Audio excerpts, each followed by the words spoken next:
Welcome to the Disclosure Dialogues. I'm your host, Leslie Klein, and tonight we are going to update you on the state of UFO disclosure. This is not a lecture, it's a dialogue. So, since we're live and this is a dialogue, I want to hear from you, the viewers. Drop your questions and comments in the chat. This is Disclosure Dialogues, and your voice is an important part of the conversation. So, tonight we're diving into presidential statements, declassification demands, grassroots action, and what real transparency could actually look like. And I'm going to bring on the screen my panelist. And first we have Dr. Melanie Barton. Dr. Melanie is a holistic psychotherapist from Tallahassee, Florida, and she's also the Florida Citizens for Disclosure state leader. So welcome, Melanie, to the show. Next, we've got Anthony Miller. Anthony is the Virginia and DC Citizens for Disclosure state leader.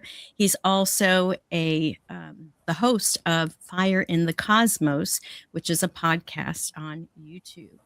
Next, we've got Derek Broussard.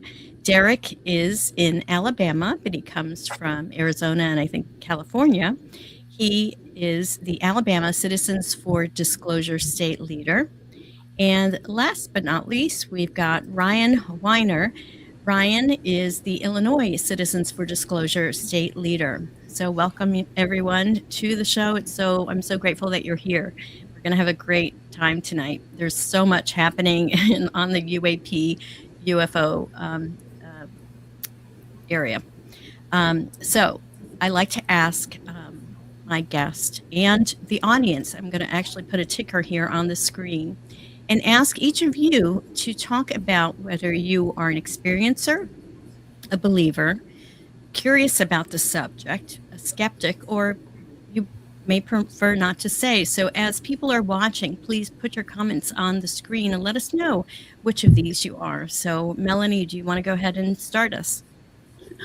I'm both a believer and an experiencer. Wonderful. Anthony?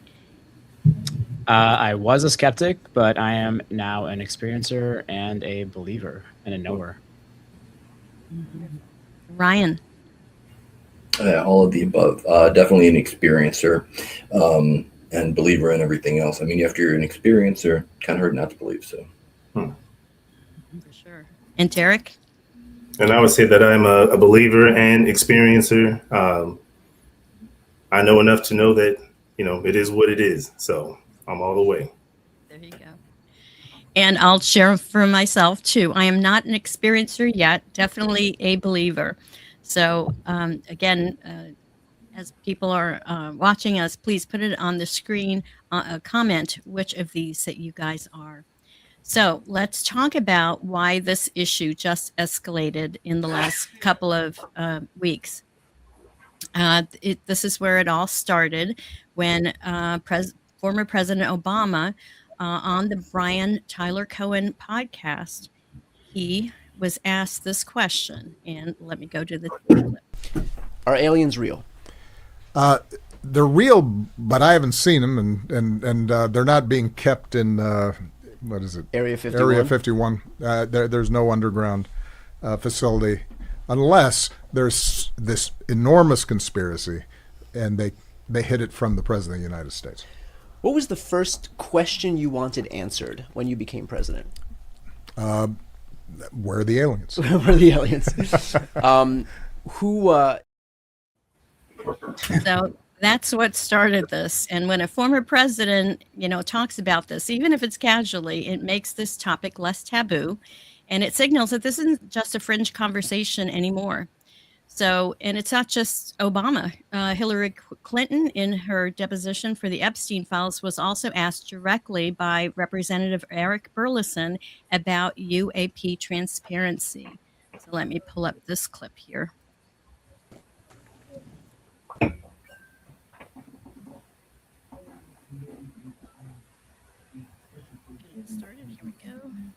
So I'm going to begin with some lighthearted, different questions.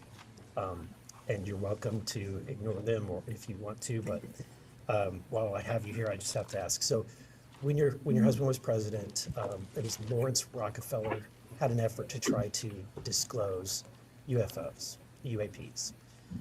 When you were running for president, John Podesta publicly stated that you would disclose these files if given the chance, if you had been president. Are you pleased to see that these files may be disclosed finally?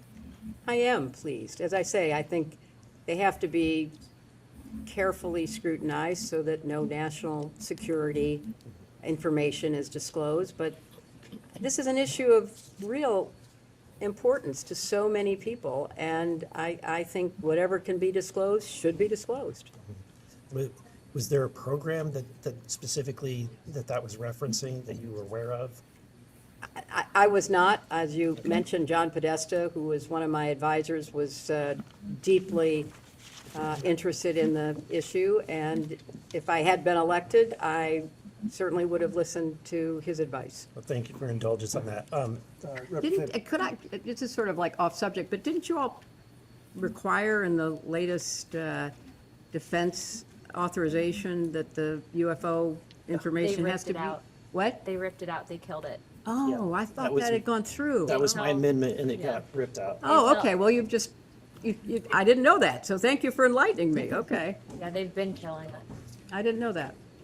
Next up's Representative Perry from Pennsylvania. So that was pretty interesting that, even people that we think are in the know sometimes aren't.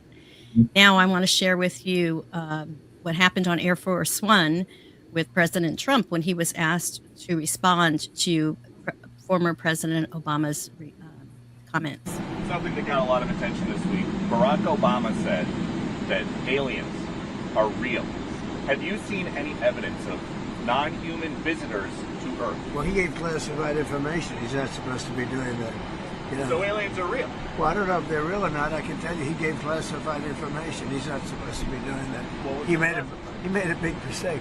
He took it out of classified information. No, I don't have an opinion on it. I never talk about it. A lot of people do. A lot of people believe it. Do you believe it, Peter? Well, the president can declassify anything that he wants to, so if you want to make an announcement. I may get him out of trouble by declassifying. We know illegal aliens are real. Yeah, illegal. Only illegals. What else? So that was what happened on Air Force One. And then later on that night is when we got this Truth Social from President Trump that said, based on the tremendous interest shown, I will be directing the Secretary of War and other relevant departments and agencies to begin the process of identifying and releasing government files related to alien and extraterrestrial life, UAP and UFOs, and any other information connected to these highly complex but extremely interesting, important matters. So, pretty interesting that we had all these responses. And the fact that, he was saying that Obama was giving out classified information, but I didn't hear classified information in what he was saying. I think, so I wanted to get your response to this. There have been a lot of responses online. Russ Coulthart said that declassification should be formally demanded, not just, releasing files, but declassifying. Neil deGrasse Tyson says that if we're serious, he says, produce the bodies. So what's your reaction to Trump's Truth Social and everything that's transpired? Is this momentum or messaging? Who would like to share first? Yeah, well, I will. I think that it's a little bit of both, right? They are nice words. I think that it's momentum building behind this subject. We've been interested in this for years now. And so the fact that it's being discussed on, legacy media and the way that it is so frequently, that definitely shows momentum. And messaging is definitely great. We all got excited, right, when we saw this material. But ultimately, it comes down to legislation, because right now it's just all lip service. And that's great, but we need to have more. Okay. Anthony, would you like to share? Sure, I totally agree with Derek. There's no underground bases, right? Unless there's some conspiracy.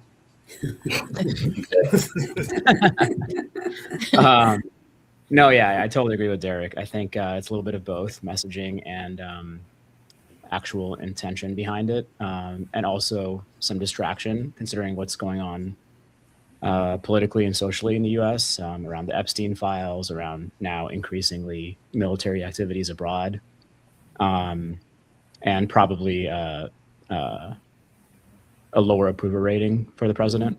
So I think this is some sort of distraction, but I don't think that those of us who are cynical about things like that, especially politics, I don't think we should, because of that, I don't think we should look away and kind of just not get involved and kind of step back from this topic or this issue or this time. I think that this is an opportunity that we can leverage because it is being discussed in open ways increasingly by credible figures, in credible places, and on credible media outlets.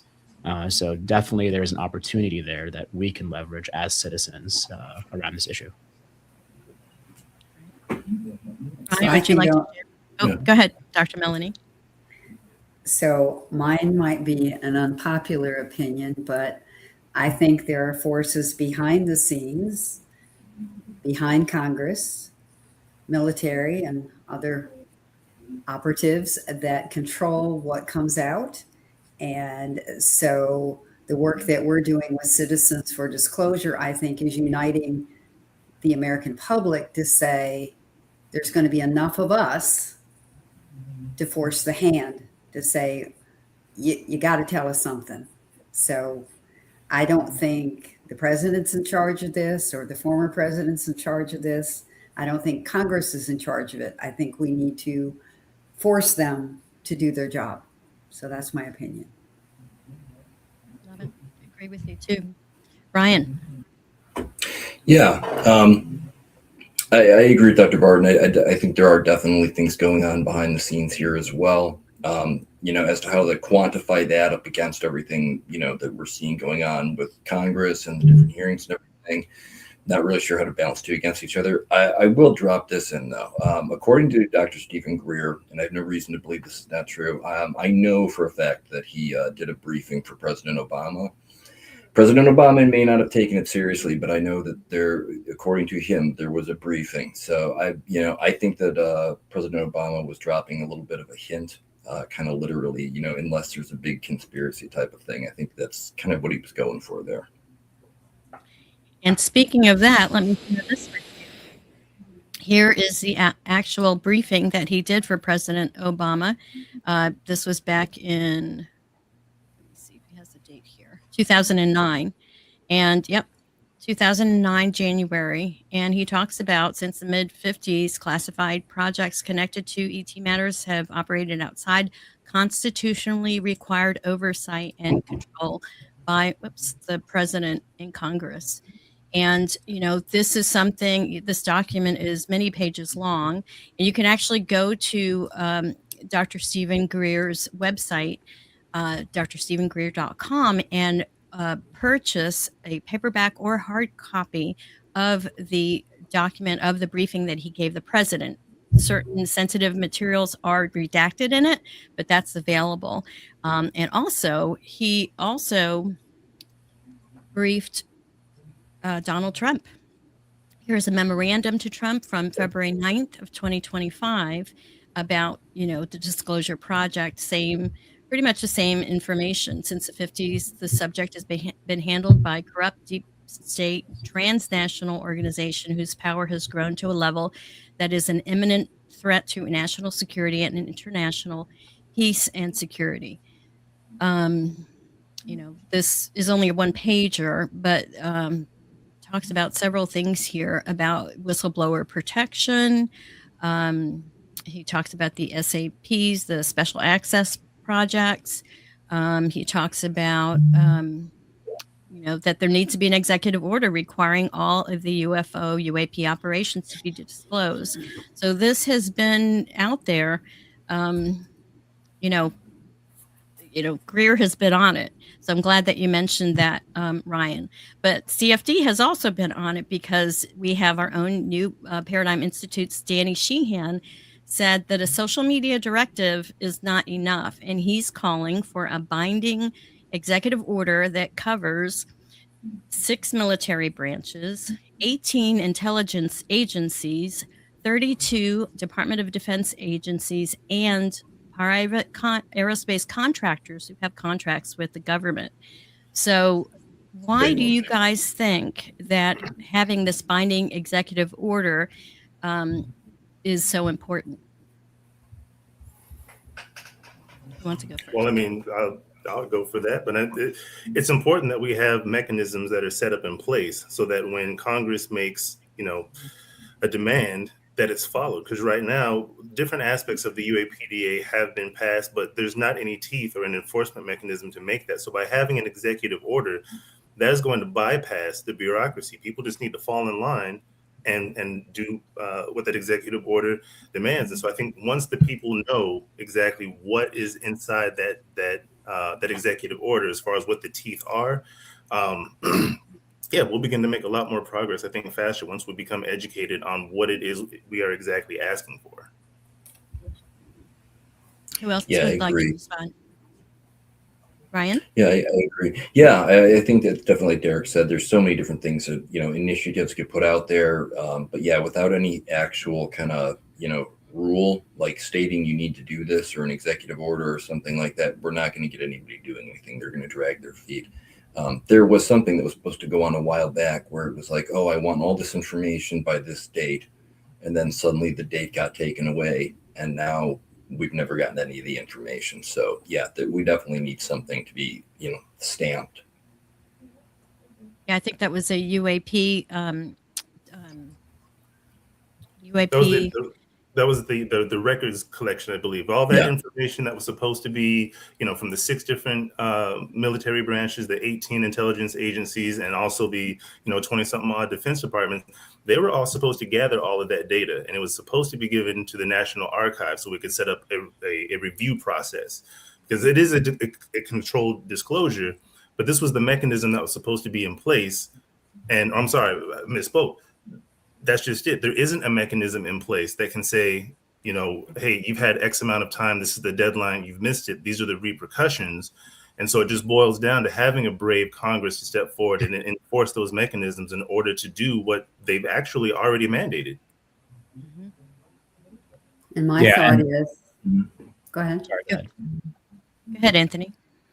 Yeah, I was going to say, and there were a few other specifics in the letter that Danny Sheehan published on the New Paradigm Institute website that I encourage folks to check out, and you can send a version of that letter to Trump and the White House, and pretty easily. It takes like 30 seconds, and within that, it includes things like a specific timeline that must be created around this, so it's not just kind of up in the air and ambiguous. It calls on the enforcement mechanism that Derek is talking about, which would come through Congress. Trump's statement on Truth Social does not mention Congress at all. So Congress would be the body that can enforce this and have the oversight capacity that it's there for. That's what our representatives are there to do. And then on top of that, it defines very specific language that has historically been used probably as loopholes to get around releasing certain things. So it doesn't just say aliens or UAP. It mentions non-human intelligence. It mentions extraterrestrial intelligence, flying discs, including different spellings of the word disc, flying saucers, things like that. So really important things that are in there to try to get around certain loopholes. And then on top of that, it helps, it calls for enhanced whistleblower protections, which is critical to get some of the details to come out, because without that information, you're relying on the same agencies and the same structures to release certain things. So if things are hidden in certain ways, this really does a great job at trying to circumvent that. Yeah, I've got that on the screen there. I was going to mention it a little bit later, but since you mentioned it, I wanted to put it on there.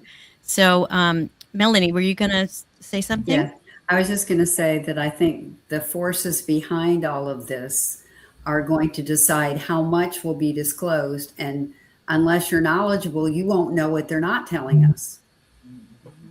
So who's going to fact check? Who's going to be allowed to go in and look at everything? I don't think they'll allow that. That's just my opinion. Right, right. So last week, the president had the national stage with his State of the Union address, and he did not mention the UAP files at all.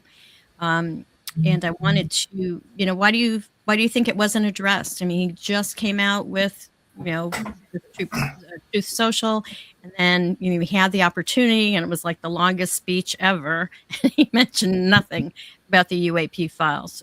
Why do you think? Because he's a distraction or what? I don't know if it's so much distraction as much as it is. This is just the nature of disclosure, right? I think that a lot of people want to separate, what's happening with the Epstein saga from what's happening with the UAP issue, but that's part of disclosure, like as a whole, because there are many moving parts to this. And after looking at this for 25 something, odd years, like this is just part of the process. And so, you have Steven Spielberg's film that's going to be coming out this summer, Disclosure Date.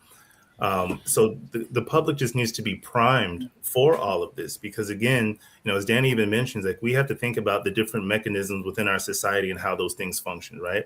So if you're losing trust in those institutions, whether it's the FBI, the CIA, it's NASA, it's the NSA, it's your religious institutions, in some way, shape, or form, at least in my opinion, they're either directly responsible for the cover up, or they've been complicit in it. And so when you have all of that's riding on this, it's what do you do with disclosure afterwards, and what do we do with the institutions afterwards? And that's a pretty large question.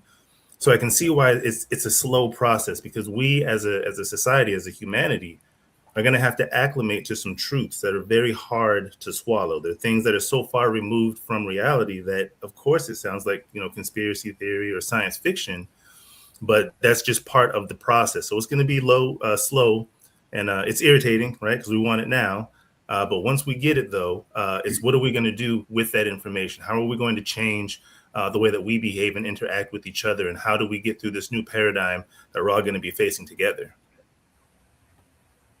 Yeah, I totally second what Derek said. I have a 15-year career as an open source intelligence analyst. And for those who don't know what that means, it's essentially looking at the way that publicly available media and social media can strategically influence events on the ground and the way people think.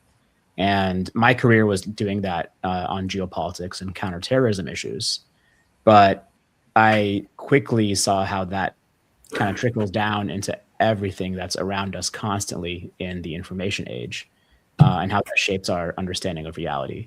And in politics, as with anything else, there's a constant social influence campaign taking place, regardless of who's behind it and who's doing it. And it's also in the commercial world all around us in marketing. So I think they are trying to see how things play in the media and social media and the public. I think there are certain structures and systems that are still too like old school, that it's going to take some time to talk about these topics there, like the State of the Union, for example. It's going to take a further destigmatization more broadly for things to open up there, where these will be considered legitimate issues. I think that's what's happening as well. It's so interesting that the new media is social media, and all the podcasters right here. We've got Anthony, you're a podcaster. You've got the show Fire in the Cosmos. Ryan Weiner, you have the Ryan Weiner podcast as well. I've got my Good Vibes TV as well. So, I think this is the new way that we'll be communicating and getting that information. Plus, there's so many, Jeremy Corbell, Russ Colhart on News Nation, all of these aspects where the grassroots, we can get the information from those levels. Ryan, did you want to say something about that? Yeah, I was just going to say, I agree with you guys on needing to get the public primed, so to speak, because I think there's some of us out there that are, we've been looking into this kind of stuff for a long time. So for us, it's almost kind of old, song and dance. It's like we're waiting for things to happen, basically.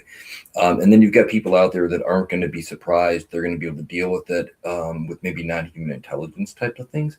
But like Derek and I have even talked about before, there's all sorts of different stuff that file-wise, is going to be coming out, that people are going to learn that, different organizations have been involved in this kind of thing.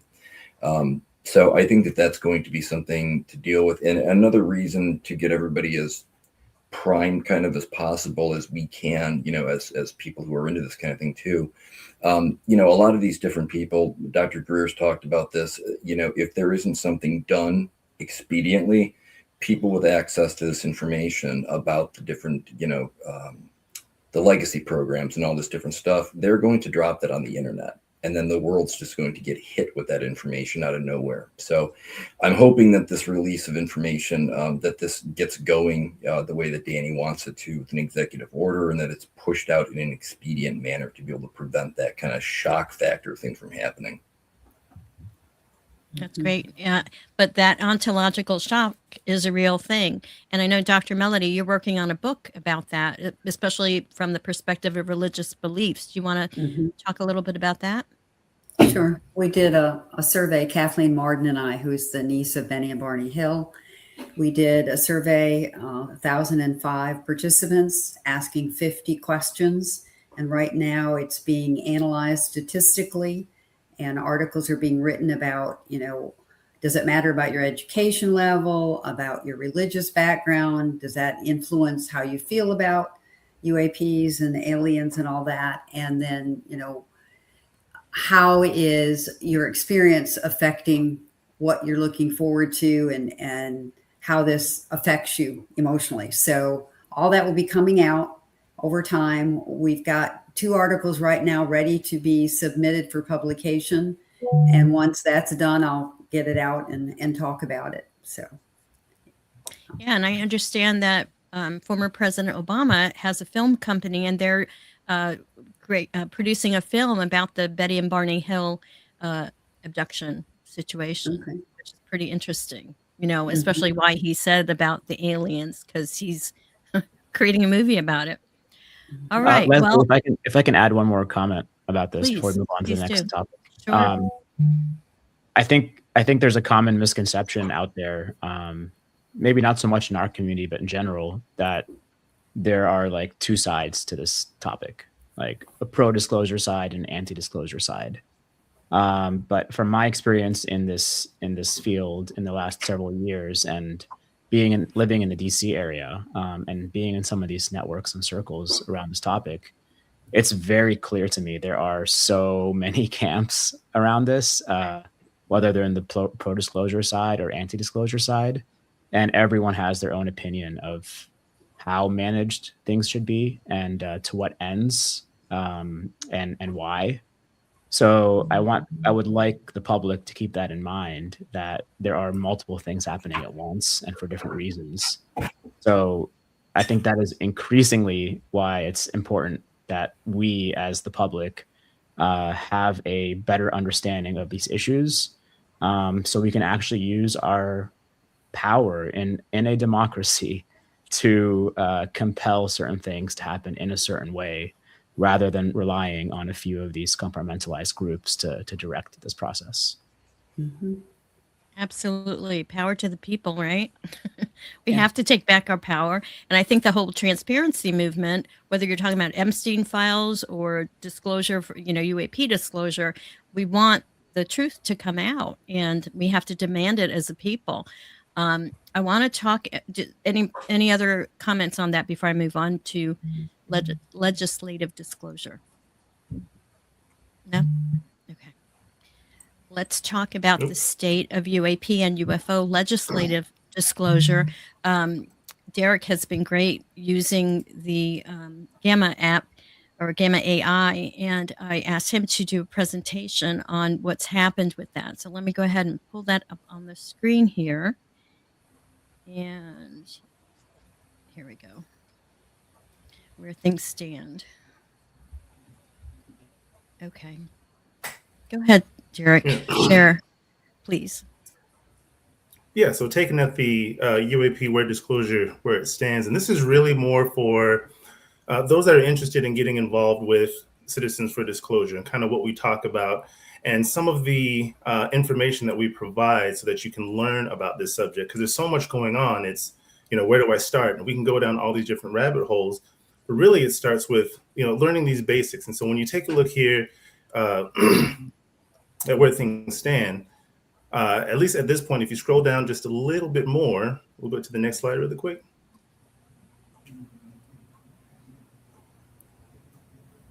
Yeah, as we were talking earlier, the UAPDA has been introduced 3 times, right? So you see in 2023, it was passed in the Senate, but gutted in the House Senate conference. In 2024, it was reintroduced, but again, it failed to gain support, but there were those small wins, not enough to have any teeth in the legislation, as we talked about earlier, but definitely, a couple of wins there. In 2025, it was reintroduced again. And actually last summer, that's when we went into identifying those 119 legislators that sat on the 4 key committees and really pushed the UAPDA and educating the staffers on what this subject was about and the legislation. And so, as you heard earlier, Eric Burleson stating that, within the House Rules Committee, some of the staffers had taken out that language, right, stating that it was non-germane, when it pretty much spoke to the germaneness of the National Defense Authorization Act. But these are some of the things that we want you to be prepared for, because there's some wins and there's some losses. And sometimes what I've seen sometimes is that, we're so excited for this legislation to pass. We work so hard, and then something falls through and people begin to lose hope. But it's just not understanding how this game works and how the system is played. And so just understanding that the UAPDA has been an ongoing struggle, and hopefully soon we'll get to reintroduce another standalone legislation with that. But where they're falling short at, let me see here, it's in here. There we go. So with the UAPDA and some of the shortfalls, we were really hoping that with this passing, as it sees right here, is creating that review board that was supposed to be modeled after the JFK Records Review Board. As we covered earlier, the records collection, the lawful disclosure, the UAP records collection, the transfers and mandates, and congressional briefings. These are all things that we wanted to put into this packaging that would mandate all of what we're going to be talking about in the future, right? We wanted all of those agencies to transfer everything over to the National Archive. That just didn't happen, but you got to have those mandates in place, and that's what the UAPDA is meant to do. And so if you scroll down, because we're almost done, I know we have a lot that we got to get through. It's a little bit more, keep on going. We can jump through. Last page? The last page. There you go. So there we stand and in the full picture of things. Ultimately, in summary of everything, is it really comes down to all of us getting together and making this happen. Because right now there is congressional reopening. We are going to have a standalone UAP bill that's going to be coming forward. And the legislative resistance is always going to be an issue. As Melanie said, there's different power structures that are out there that just don't want this to happen. So until we visit newparadigminstitute.org and we sign these legislations and we start doing these call to actions, that's when we're really going to start making more than just the partial progress that we've made so far. Because there's still these unresolved questions. We always have more questions than answers, and that definitely needs to end. But it's understanding what special access programs are and understanding exactly how compartmentalization is working. That's really going to send us into the next level. Private contractors. So if it is a Lockheed Martin, or if it is a Boeing, or if it is Bigelow Aerospace, if it's all of these companies that are working together in unison with the government, we're going to have ways to compel them to give that information to the general public so that we can make a difference and move this thing forward. Because we honestly, when it comes to national security, we can't afford to not have this information come out. And that's all I really have to say on that little presentation there. Thank you for doing that. I love your gamma presentations. They really help so much in just wrapping our heads around this, because it's really a complicated scenario. Just like Anthony said, there's so many layers to it. So while Washington hesitates, grassroots movement momentum keeps growing. And I want to just mention some of the things that what the State of Citizens for Disclosure has been. We did have this UAP DA, which is the Defense Authorization Act, summer campaign when this legislation, it didn't pass. Or, this is what Eric Burleson was talking about, how it got gutted and how it was staffers. He was so pissed off because we were watching this live last September, the hearings, when he found out that they were staffers that made these decisions and not the representatives. We also had the Age of Disclosure watch parties last November and December to kind of educate the public about what's been going on with that.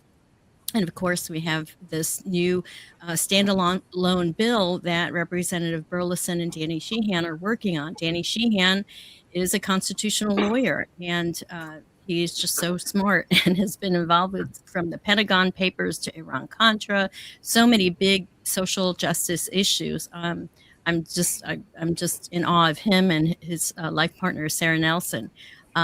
Also, he was the one who came up with this executive order push. And then the next thing that we are going to be working on is a transparency pledge campaign and I'm going to actually put that on the screen here. So we can see it. The Transparency Pledge campaign. This is, let me make sure this is big enough for us, where we're going to ask all of the Congress people and even candidates running for office to, and we're going to invite them to review the Citizens for Disclosure Transparency Pledge supporting responsible transparency, lawful oversight, and institutional accountability regarding unidentified anomalous phenomena, UAP. The pledge affirms governance principles, including lawful disclosure, oversight, whistleblower protections, and responsible classification while protecting national security. So that is our main effort that we will be working on. And, Citizens for Disclosure has only been around now for about a year. And we've got 34 states activated. We've got 46 leaders. And what we understand, there's around 4,000 volunteers across the country. And actually, there's even a Canadian group, too, that is all about disclosure. So here is the website. So people can actually join the New Paradigm Institute. You can sign up for the newsletter. You can become a volunteer. And to get to the what is it called? The call to action to urge President Trump to take an executive order regarding what he said, and just making an executive order, not just a social media post. Here is a tiny URL that you can go to. So what do you guys think of I was really impressed by how quickly we responded as the Citizens for Disclosure as a group to what President Trump put out there. What did you guys think? Well, I was impressed. I mean, of course, as soon as the word came out, I jumped on that, immediately. And I sent messages out to, everyone that I knew. I went through my cell phone and sent text messages to all the friends, family, coworkers, because everybody just needs to get involved, right? I mean, we can talk about it, but you need to be about it. And so if you really want to make change, or you really want to see something with this subject, you just have to get involved. And I think a lot of times people are kind of, standoffish because they may fall into that, well, my vote doesn't really matter, or look at what's going on. How can I make a difference? But I'm telling you, we're making a difference, because when you're calling these different legislative staffers and these senior policy advisors, and you're developing relationships with them, sending emails back and forth, you're building that confidence and relationships, so that way we can actually start to effectuate some policy changes. So it's really important that all the constituents in districts reach out, speak to your representative, let them know that this is a subject that you are deeply passionate about, and especially it being, the midterms are up. So this really should be on the front burner, and this should be one of those issues that determines whether you get a vote or not. Right. And that's where that pledge will help. Mm-hmm. I like the idea that for those of us that are volunteers, we have a script. They'll actually tell us what to say or what to write or what to email or what to say when we call. And it makes it very simple. And you think, oh, I can't do it. But yes, you can. And it's very effective. Ryan? Yeah, I was going to say it's a great opportunity to talk to people about this kind of thing, and trying to, you know, say like, hey, here's what's going on. Like just saying, you know, talking to your friend or something. Hey, did you hear what happened? The President Trump thing, you know, I got this pledge thing. What do you think about all that? Are you curious about it at all? It's a great way to find out, because like Derek said, there's a stigma, you know, that people think like if they go to talk about it with people, somebody's going to think you're, you know, you're goofy or something like that. But I've been doing that with basically everybody I know. I have yet to have a single person act weirdly about it, and all these different people are really, really curious and have gone, they, you know, signed the petition and everything like that. So it went really well. Yeah, I mean, this is like, I think what the public needs to understand is that these systems of secrecy and these gatekeepers covering all this up, the way they've been able to successfully do this whole time is through a massive disinformation campaign to create this massive stigma around this topic that just cripples like all our levers in society that are built to hold these systems to account, starting with us, the people. So the way to really like turn this on its head and get around it is to help destigmatize it, to get involved more publicly, to take part in these activist campaigns, and to just show this is nonpartisan. Like if there's any issue that we can get around and actually effectuate change, it's a nonpartisan issue that can create mass appeal, that is built on the core values of transparency that this country should be all about. And just imagine like the power that message alone can hold if we have thousands of people calling, texting, and sending emails and letters to their representatives. I mean, it's there for the taking, and we just have to seize it. Yes, for sure. Any other comments before we move on? Okay. I wanted to share Dr. Stephen Greer has a new film coming out, or actually it's out now. You can watch it on Amazon. I'm going to give you a link to that. And it's also available on, I think, Apple TV and maybe Google TV as well. And here is a clip, the trailer actually for the film. Check this out. Through the vastness of space and time, touching the very edge of the universe, Dr. Greer and his CE5 ambassadors embarked on a journey. Their collective, enlightened consciousness Oh my God. not only created an experience felt by the entire group, but also captured undeniable video evidence of contact. See, look at that. Your consciousness and your belief system is deterministic as to whether or not these civilizations want to make contact with you.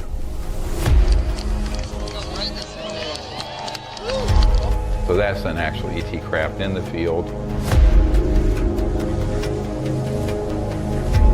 What is this?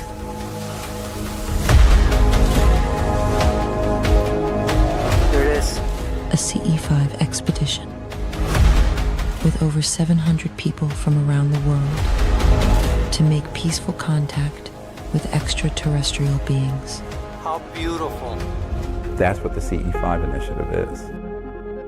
The secrecy on this subject. They're happy for people to think there are ETs or aliens out there. They really don't want people to know this. This is the heart of the secrecy. See, this is really the unfolding of this infinite conscious quantum hologram. There's so many transdimensional objects that are lighting up and coming on and off out here. There it is. If you're a sincere ambassador to the universe, you want to make contact with them first.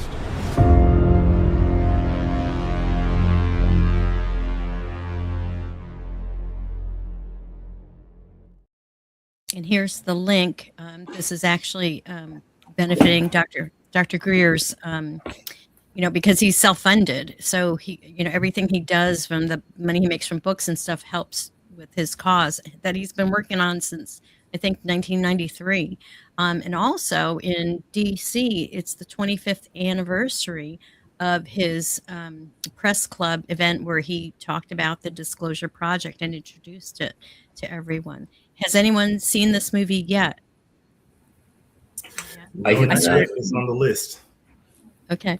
It just came out. I got it and I didn't get to finish it, but it's basically a training. You follow the people that have gone through the CE5 and what they experience. So it's almost like a training. It's only about 50 minutes long, but it's so people can do CE5. So I did want to ask, because I know several of you have had experiences with CE5, especially I think Dr. Barton and maybe Ryan as well, maybe Anthony. Can you talk about that contact and this whole idea of citizen-led peaceful contact, and how Dr. Greer feels that it is power from the people, where we as citizens reach out to our star family and make that contact? Yes, absolutely. You want to go first, Ryan? Yeah, no, that's okay. Yeah, I'm very excited about this movie. I come from the Greer camp, thought opinion-wise on things of kind of everything's going on. I've been following him for a while, and been a part of that kind of initiative that's been going on with those guys over there too. So I've known about this movie for a while, and I'm very excited that it finally got to be released. I think this is absolutely great that people are going to have this kind of an introduction to CE5. It's there's manuals and there's different videos and things like that somebody can go out there and get, but it's much different to see people doing something and get a very holistic view of something, as opposed to just an instruction manual that you're going out with your friends or something along those lines. So I think that part's great. And yeah, I agree. I think that I see people waking up all over the country. I see all different people. I met people at a work convention this last weekend that are into this kind of thing also, that just happened to bump into me. So we're all kind of finding each other all over the place, and I think this is happening on this very organic grassroots type of level. Sure. Dr. Melanie, you've hosted a retreat at your place and in Tallahassee, and I was there, and you're using the walkie-talkies, using Jimmy Planchette's technique of using walkie-talkies to communicate with them, which I'm not sure if Greer covers that or not, but you want to share a little bit about the CE5 contact that you've made? Yes, I've been involved in the CE5 technique since 2016, and we started making contact. I work with the Council of Eight, which is channeled through Kevin Briggs, and now I'm able to have direct contact with the council myself.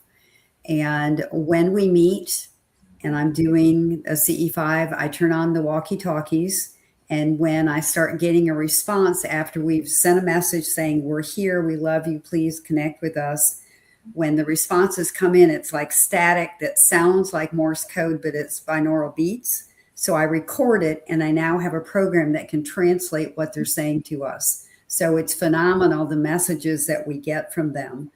And I am having a retreat here next weekend at my property. So I'm looking forward to see what they're going to say. The last retreat I had, the one in December we made contact. The one that I had in January, we also made contact. And when we translated it, it said, "Go look to the north." And they were there. There was evidence of a craft there. So it's very exciting. So. Awesome. Good. Anthony, have you done CE5 or have you had contact other ways? Both. I've tried versions of CE5. So I got into a lot of these topics, especially the consciousness connection to the UFO phenomenon, through some of what Dr. Greer talked about in his films and his research. So that was very helpful and informative for me. But I mean, where I've landed now in my journey in this, in my research in this field, in my connections and networks, I've come to learn the importance of not attaching a specific modality for connection with these phenomena to a personality. I fear so often we as people we like to latch on to these topics because they induce so much meaning making for us, these amazing experiences and connections. And if there is someone out there who can do this, we kind of latch on to this. It's a very human thing. So I have tried my own approaches, kind of utilizing a syncretic approach with different contact modalities that include some of Greer's work, but also others. I mean, people have been doing contact work for millennia on this earth from different traditions. So one person does not own that, but the modalities that he has talked about are important. And I've tried a technique that uses some of that. It utilizes some binaural frequencies that Dr. Barton referred to.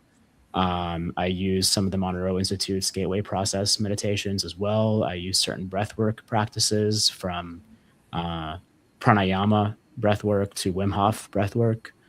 And the most amazing experience I had was actually this type of approach. And I was sitting with a friend of mine, and we were just sitting out in the cold just about a year ago in Virginia. And we were engaged in a very deep conversation with each other. So we weren't actively trying to do something after the initial breathwork and meditations and intentions, but we just started talking to each other and connecting on a very, very deep level, talking about our ancestors, our families, our problems, our traumas. And it was at the peak of that conversation when we were really, really connected with each other on a deep consciousness level, when I saw like the most amazing thing I've ever seen in my life, physically, without any substances or anything. Just this ball, kind of amorphous ball of plasma that was the size and brightness of the full moon. That, I don't know if it was plasma, it looked plasmatic, or plasmoid. And then it appeared in the sky behind her on a clear night, and it fell like the way a leaf falls, slowly for like 40 seconds as it descended towards the horizon. And I felt like it happened at the deepest moment of our conscious connection with each other.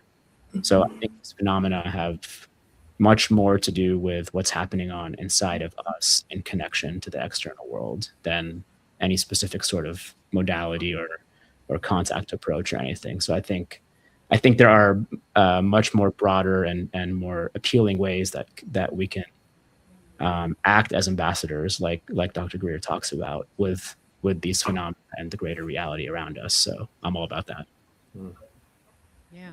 Let's talk just for a minute about citizen diplomacy. Why do you think it's important for people to reach out to these ETs as opposed to trying to, what the government has been doing?